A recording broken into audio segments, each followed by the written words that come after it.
कार्यक्रमाचे प्रमुख पाहुणे हनुमंतराव पवार साहेब या ठिकाणी थोड्याच वेळात पोहोचतायत. तोपर्यंत या ठिकाणी आपण कार्यक्रमाला सुरुवात करणार आहोत.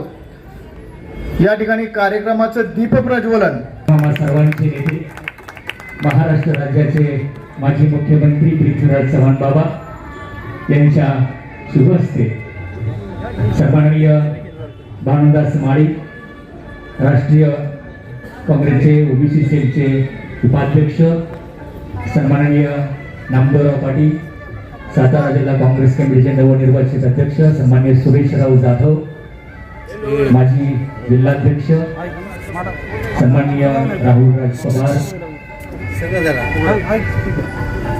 या सर्व मान्यवरांच्या शुभ हस्ते या ठिकाणी दिवस पृथ्वीराज चव्हाणांच्या मनात आलं असतं, काँग्रेस पक्षाच्या मनात आलं असतं तर ह्यांच्या मुसक्या होईल असत्या त्यावेळेला. परंतु काँग्रेस पक्षाचं ते सुनाचं धोरण नव्हतं. म्हणून आज आता मला बाबा आश्चर्य वाटलं. विखे पाटील आणीबाणी ही वाईट होती, त्याचा बाप काँग्रेस पक्षाचा खासदार होता. दुसरा एक आमदार नाव घेत नाही. आणीबाणी ही वाईट परिस्थिती होती. त्याचे आजोबा महाराष्ट्राचे सहकार मंत्री होते त्या. म्हणजे ह्याला नाला सुद्धा वाटत नाही. आणि अशोक चव्हाण काळा परिसर म्हणजे फडणवीसांनी स्क्रिप्ट लिहून द्यायची ह्यांनी खाली साया करायची. अशोक चव्हाण शंकररावजी चव्हाण आणीबाणीच्या काळात महाराष्ट्राचे मुख्यमंत्री होते. आणि डॉक्टर सुरेशराव जाधव हे यावेळेला हजर राहिले. त्यांचं मी पहिल्यांदा अभिनंदन आणि स्वागत करतो. दुसरे 5-7 अध्यक्ष झाले ते निघून गेले, नावं सुद्धा घेत नाही. तसं नामदेव पाटील हलणार नाहीत असं माझी खात्री आहे. बरोबर आपण नामदेव पाटील तुम्हाला भविष्यात तुम्हाला यश मिळो. तुमच्या कारकिर्दीत पृथ्वीराज चव्हाणांचे हात आपण सर्वांनी बळकट करूया आणि काँग्रेस पक्षाला गेलेलं वैभव आणण्यासाठी आपण सर्वांनी झटूया एवढीच मी आपल्याला विनंती करतो. थांबतो. सरचिटणीस आणि काँग्रेस पक्षाचे मुलूक मैदान तो हनुमंतराव पवार यांचं या ठिकाणी स्वागत होत आहे.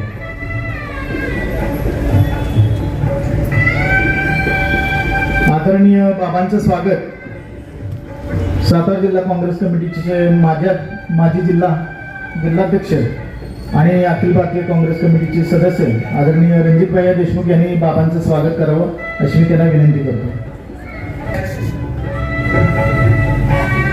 त्यांना जागा द्या. तिथं तरुण कार्यकर्त्यांना विनंती आहे, महिलांना त्या ठिकाणी जागा द्या. अभिनंदन. आपण आपली खुर्ची सोडली.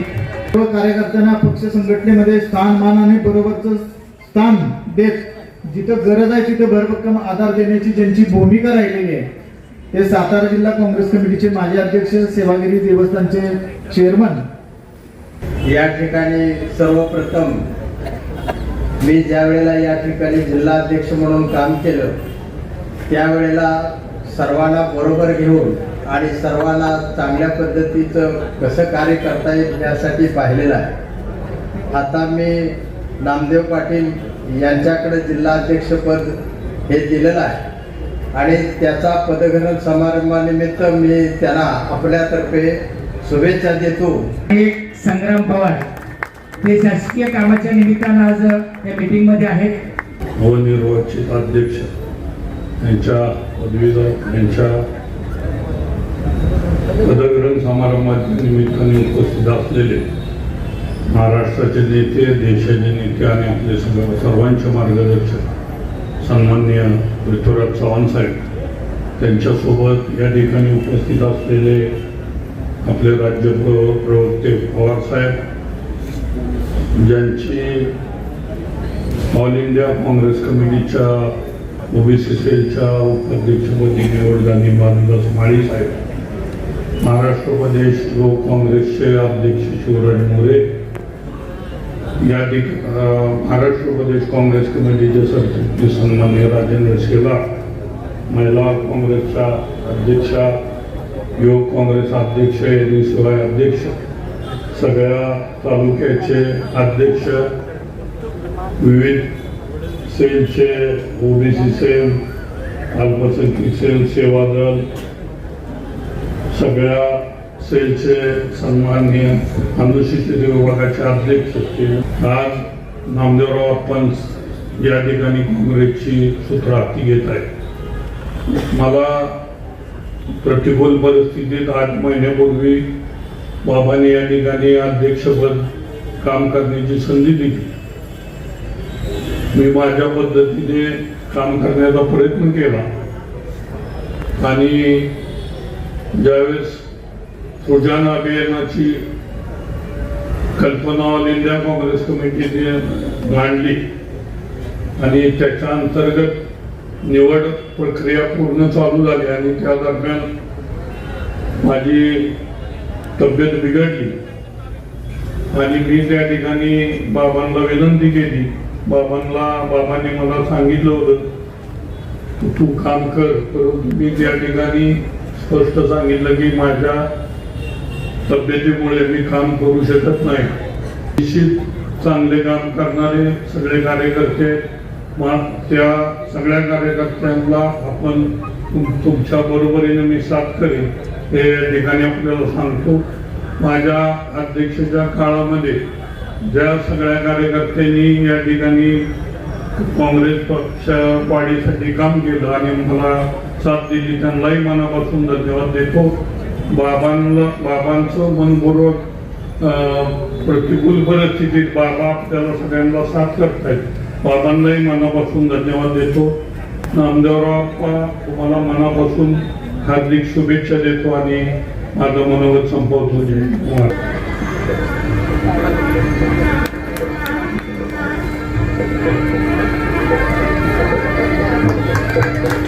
काँग्रेस भवनाच्या समोर मंडप घालून आपण एक चांगली सभा या ठिकाणी आयोजित केली.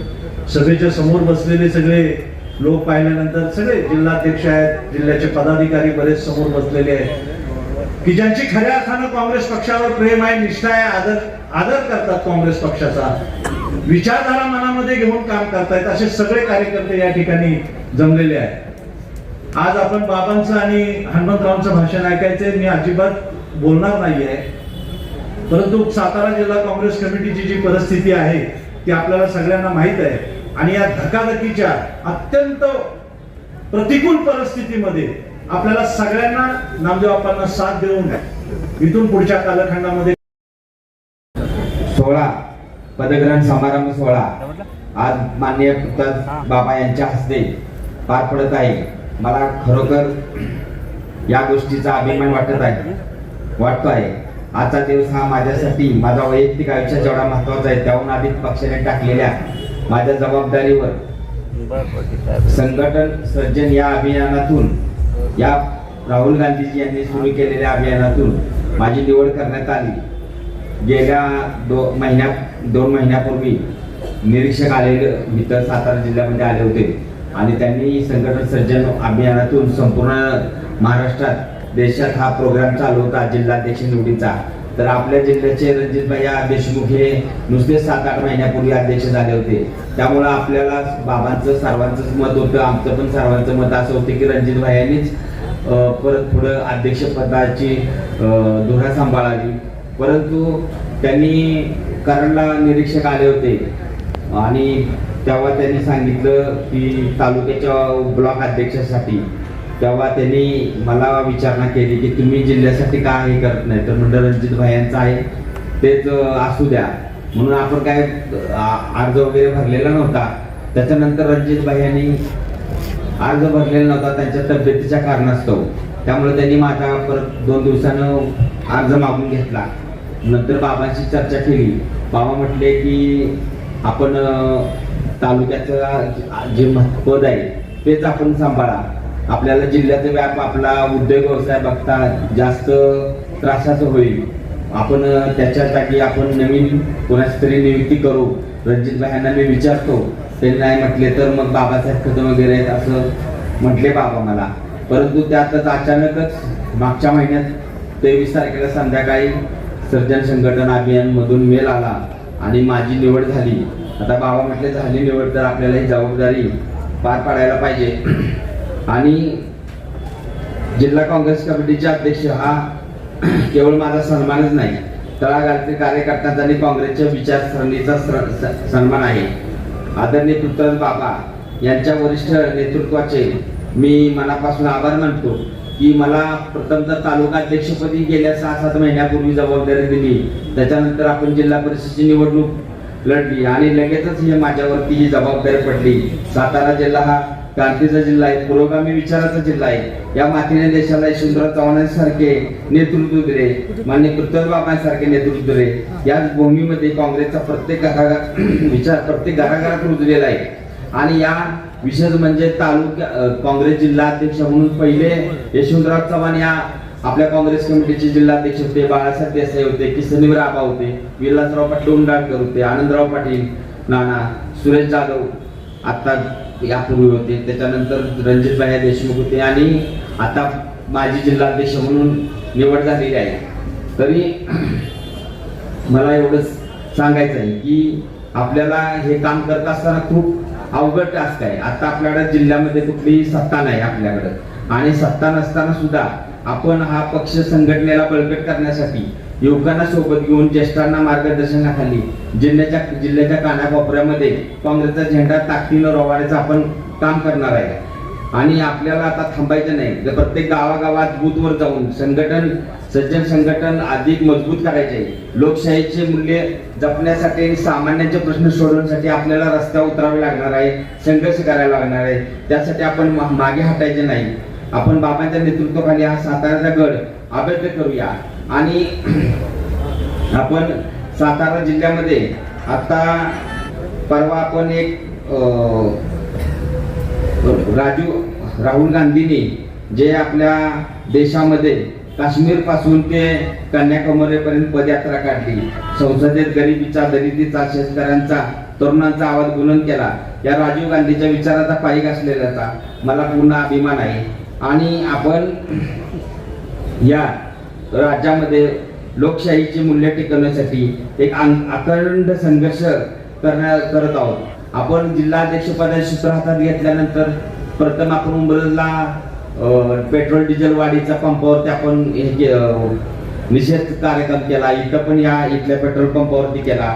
त्याचप्रमाणे आपण गेल्या महिन्यामध्ये जे ह्याच्यामध्ये मृत्युमुखी पडले आंबेनळी घाटामध्ये, त्या कुटुंबांना जाऊन भेट दिली. 8 जण एकाच वेळेला मृत्युमुखी पडले. तर तिथं त्या कुटुंबाला इतर काही नेते मंडळी जाऊन भेटून आले की तुम्हाला इन्शुरन्स कंपनीकडून मदत मिळणार. इन्शुरन्स कंपनीचं कामच आहे ते गाडीचा इन्शुरन्स असतो आणि त्यांची मदत द्यायची.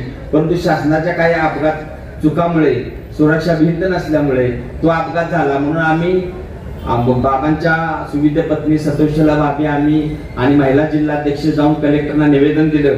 आणि त्या प्रत्येक सदस्य आंबेनळी घाटामध्ये जे दुर्दैवी मृत्यूमुखी पडले ते 8 जण, त्यांच्यासाठी 5-5 लाख रुपये शासनाने मदत करावी अशी मागणी केली. पक्ष राहणार आहेत, एक भाजप आणि काँग्रेस. बाकीचे पक्ष कुठे विलीन होतील, कोण कोणाच्या बरोबर आघाडी राहील. तर आपल्याला काँग्रेस म्हणून आपल्याला जिल्हा परिषदेची 2029ला निवडणूक लढायची आहे असं बाबांचं मत आहे. तर आम्ही बाबांना अशी विनंती करतोय की बाबा, आपण आपले चिरंजीव जयसिंग पृथ्वीराज चव्हाण यांनाच आपण हे लोकसभेची निवडणूक लढण्यासाठी आणावे. त्यांना आपण आदेश द्यावा की हे येणारी 2029 निवडणूक त्यांनी लढावी. आणि आपण आनंदराव चव्हाण असतील, प्रेमलताई काकी असतील, तुम्ही या जिल्ह्याचं नेतृत्व, जिल्हा लोकसभेचं नेतृत्व केलेलं आहे. आणि आपल्या चिरंजीवला सुद्धा नक्कीच हे आपल्या सातारा जिल्ह्यातील लोक, हे काँग्रेसचे लोक, हे नक्कीच आपल्या चिरंजीवना सुद्धा लोकसभेचे प्रतिनिधी. खरं म्हणजे सातारा जिल्ह्यामध्ये काँग्रेस पक्षाच्या वतीनं उपस्थित असलेल्या या सगळ्या मंडळींना काँग्रेस समजावून सांगा एवढी उंची आणि एवढा अधिकार मला अजून आलेला नाही, याची मला नम्रपणे जाणीव आहे. व्यासपीठावर बसलेली मंडळी, समोर बसलेली मंडळी ही काँग्रेस पक्षाचा इथला इतिहास जगलेली मंडळी आहे. काँग्रेस पक्षाच्या वतीनं रचनात्मक काम जे या महाराष्ट्रामध्ये उभं राहिलं, याचा साक्षीदार असलेली ही सगळी जुनी जाणती मंडळी आहेत.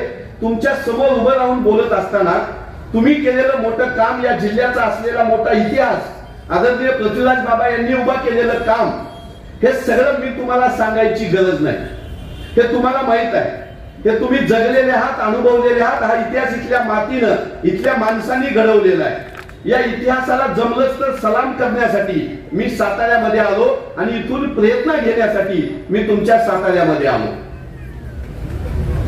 महाराष्ट्रामध्ये महायुतीच्या सरकारनं आणि देशामध्ये एनडीएच्या सरकारने जो हुकूमात केलेला आहे, जो धुमाकूळ घातलेला आहे, जे या देशाचं राज्याचं वाटोळं करण्याचं काम सुरू आहे, त्याला जर थोपवायचं असेल तर त्याची प्रेरणा या सातारा जिल्ह्यामधून, साताराच्या मातीमधूनच महाराष्ट्राला मिळू शकते, याचा विश्वास असलेला मी कार्यकर्ता आहे. आता जिल्हाध्यक्षांनी सांगितलं की आमच्याकडे कारखाना नाही, आमदारकी नाही, खासदारकी नाही, कुठली सत्ता नाही, नगरपालिका नाही. मी ठणकावून सांगतो तुम्हाला की भारतीय स्वातंत्र्य चळवळीचा इतिहास ज्यावेळेस लढला जात होता, ज्यावेळेस संघर्ष उभा होता, त्यावेळेस ना आमच्याकडे आमदारकी होती, ना खासदारकी होती, ना कारखाना होता, ना सहकारी सोसायटी होती. आमच्या हाताशी संविधान सुद्धा नव्हतं. तरीही बघा, ते इंग्रजांशी लढणाऱ्या मातीचं नाव म्हणजे साताऱ्याची माती.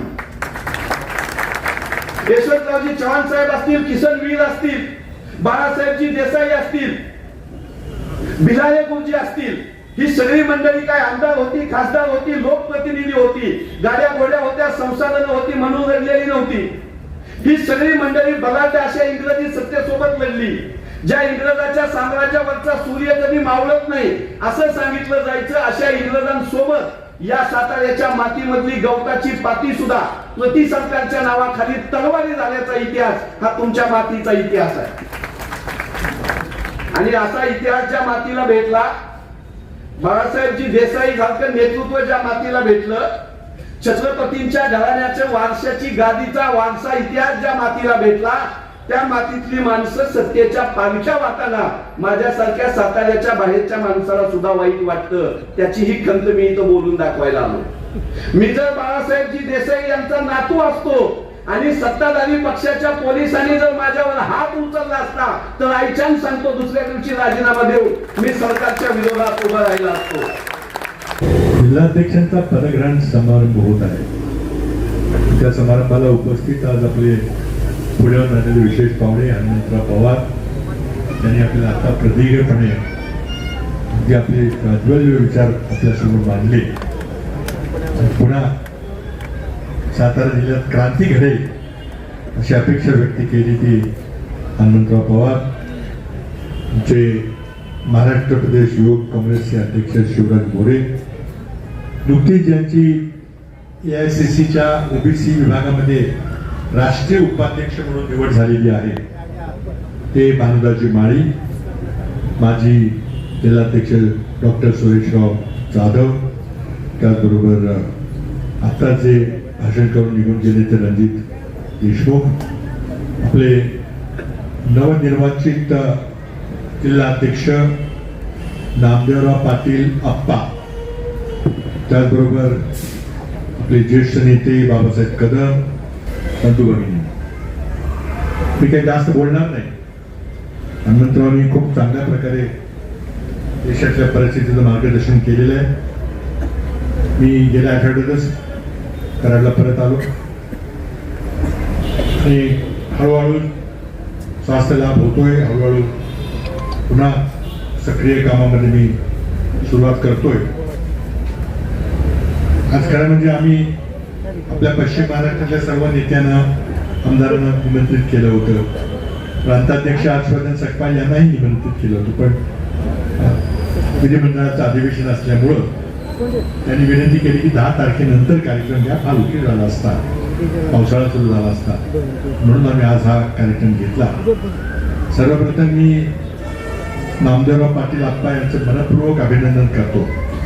त्यांनाही सातारा जिल्ह्याच्या काँग्रेसच्या अध्यक्षपदाची ऐतिहासिक जबाबदारी काँग्रेस पक्षाने दिली. त्यांच्या पत्रावर काँग्रेस, अखिल भारतीय काँग्रेस पक्षाच्या संघटनेचे महासचिव यांची सही आहे.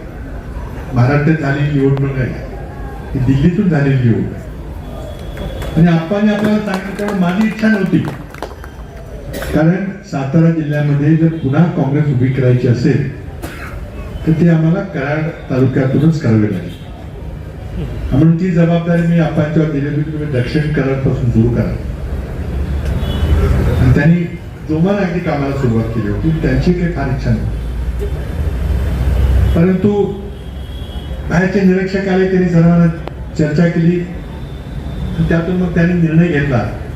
मला सांगितलं की नाही, आम्ही नामदेवराव पाटलांचंच नाव घेतो, त्यांनाच आपण जबाबदारी द्यावी.